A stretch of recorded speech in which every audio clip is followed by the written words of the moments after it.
Nigeria is losing a staggering $14.2 billion every single year, and it's not because of war or natural disasters. It's because of something far less dramatic, but far more damaging over time: port inefficiencies. Every year, billions are lost simply because goods cannot move smoothly through Nigeria's major seaports.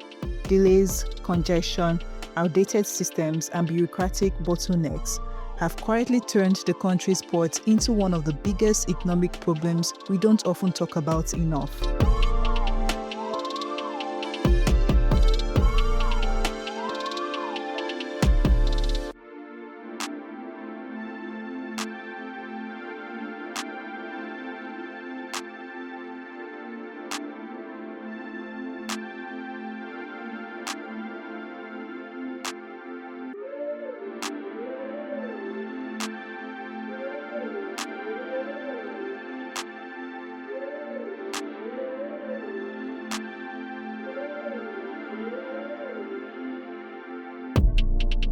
If you've ever been around Apapa in Lagos, then you already understand part of the issue.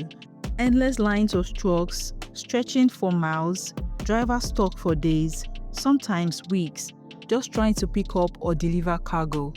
That gridlock alone creates a ripple effect across the entire economy.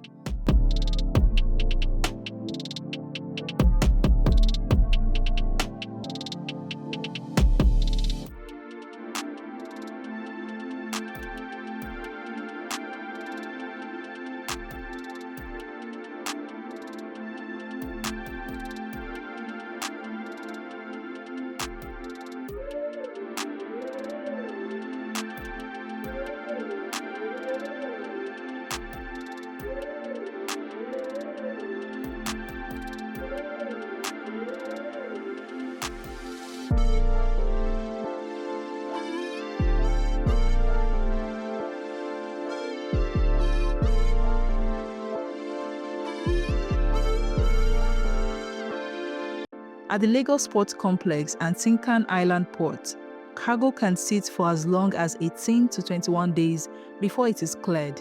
In many other parts of the world, that same process takes just a few days. Now, imagine the cost of that delay. Importers are paying extra fees, goods are getting stuck, businesses are losing time and money, and eventually, those costs are passed down to everyday Nigerians. On top of that, there's the issue of multiple agencies. The same cargo can be inspected over and over again by different authorities, creating unnecessary delays and opening the door for inefficiencies and, in some cases, corruption. Then come the demurrage charges, penalties that pile up the longer goods remain at the port. All of this combined is how Nigeria ends up losing over $14 billion every year. But now, the government says it's ready to fix things.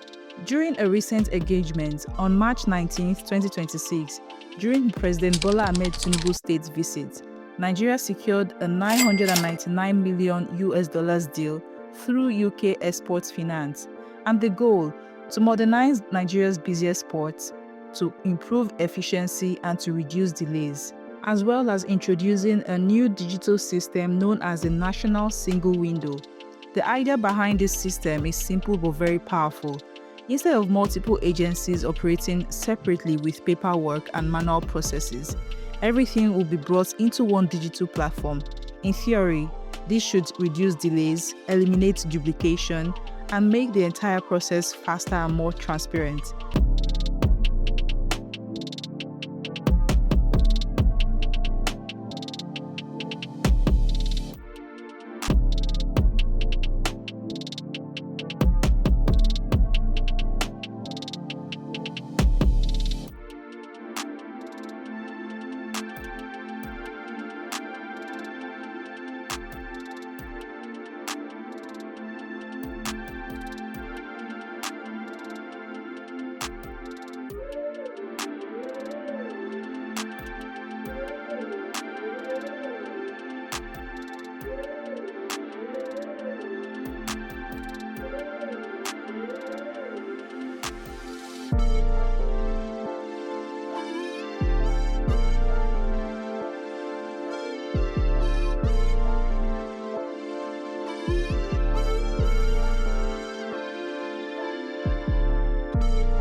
The target is ambitious.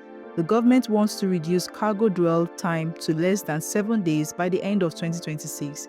If that happens, it will be a major shift toward global standards and could significantly lower the cost of doing business in Nigeria. But here's where things get complicated. Plans like this have existed before. The real challenge has never been the ideas. It has always been the execution.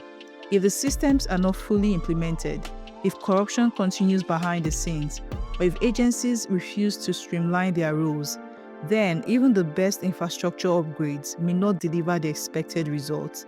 And this brings up an even bigger conversation that many Nigerians have started asking. Why is everything still centered around Lagos? Why is the government investing nearly $1 billion into ports in one region, while other parts of the country remain largely untapped? The Southeast, for example, has long been mentioned as a potential location for major port development. With access to waterways like the Niger, there is a growing argument that Nigeria should be thinking beyond Lagos. Imagine what would happen if a fully functional seaport existed in that region. Cargo traffic would be spread out instead of being concentrated in one city. The pressure on Lagos would reduce significantly. Transportation costs could drop. Businesses in other regions would have easier access to global trade routes.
It could completely reshape the country's economic landscape.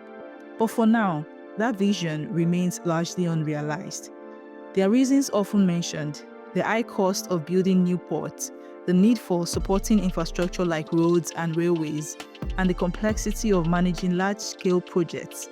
There's also the reality that governments tend to focus on upgrading what already exists rather than creating something entirely new.